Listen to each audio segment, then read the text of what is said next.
Le Dunkerquois de 25 ans a été contraint à l'abandon dans Koh-Lanta, la revanche des 4 terres. Pour 20 minutes, il revient sur sa blessure, mais aussi sur son expérience dans le programme phare de TF1. Il faisait partie des favoris de Koh-Lanta, la revanche des 4 terres. Oui, mais voilà, Alan a été contraint à l'abandon au cours de l'épisode 2 du jeu de TF1. La faute à un rondin de bois que le jeune homme de 25 ans a essayé de contourner, y laissant son épaule droite. Ce mardi soir, dans l'épisode 3, il a été remplacé, dans la tribu du Nord, par Mehdi, éliminé lors du précédent conseil. Loin d'être abattu, l'athlétique nordiste revient pour 20 minutes sur son expérience et présente ses projets. Tout d'abord Alan, comment va votre épaule? Ça va mieux, mais je ne suis pas à 100%. Je suis encore en rééducation, car j'ai dû me faire opérer. Lorsque vous vous êtes retrouvé coincé sous le rondin de bois, qu'est-ce que vous vous êtes dit? Je me suis dit, ça y est, c'est mort. J'ai tout de suite senti que mon épaule n'était plus en place. C'est pour cela que l'on me voit pleurer. Des larmes de douleur, mais, surtout, je prenais conscience que mon aventure était terminée. C'était très compliqué. Comment s'est passée la suite pour vous?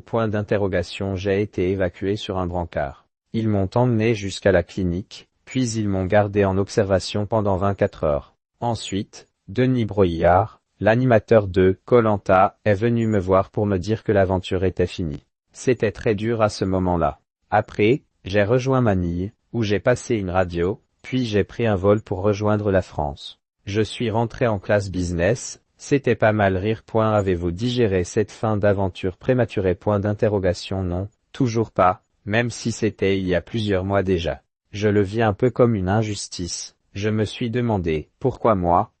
Je m'étais tellement préparé pour cette aventure. En seulement 5 jours, je n'ai pu prouver, et encore moins montrer qui j'étais vraiment. Puis là, avec la diffusion des émissions à la télévision, on revoit les épreuves et c'est parfois dur pour mon moral.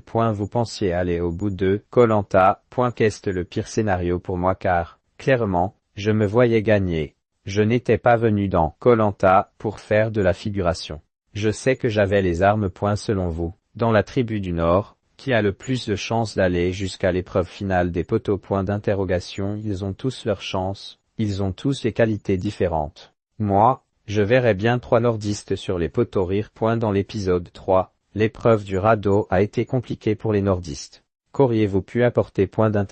Déjà, c'est une épreuve mythique, j'aurais bien aimé la faire. Après les radeaux, ça ne me parle pas plus que cela. Comme j'avais regardé toutes les saisons de Koh-Lanta, j'avais essayé chez moi de faire un radeau. J'aurais pu apporter ma pierre à l'édifice, mais c'est facile à dire après. Avec quel membre de votre tribu vous vous êtes senti le plus proche?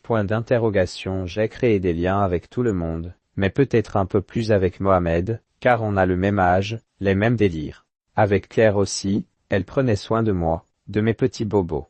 Avec Johanna et Fred, on a fait la cabane ensemble. J'ai créé des liens différents, c'est ça qui est beau. Pourtant, avant le début de l'aventure, je ne me disais pas que j'allais à Koh-Lanta pour me faire des amis.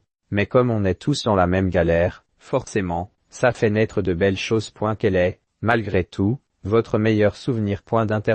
Faire Koh-Lanta, déjà, c'est un super souvenir. J'ai eu la chance d'y participer, et de faire quelques épreuves. Beaucoup rêvent de faire ne serait-ce que 5 jours. Même quand j'avais faim, même lorsque ma famille me manquait, je me disais, Alan, tu es à Koh-Lanta, juste profite. Comment a réagi votre maman? Elle était déçue. Toute ma vie, je me souviendrai des yeux de ma famille. Je savais qu'ils étaient fiers de moi, même s'ils étaient forcément déçus. Ils ne s'attendaient à une sortie aussi vite. Ma mère Marjorie, qui a participé à Koh-Lanta en 2017, m'a vite réconforté, et ça m'a fait du bien. Si c'était à refaire, évidemment que je le referais.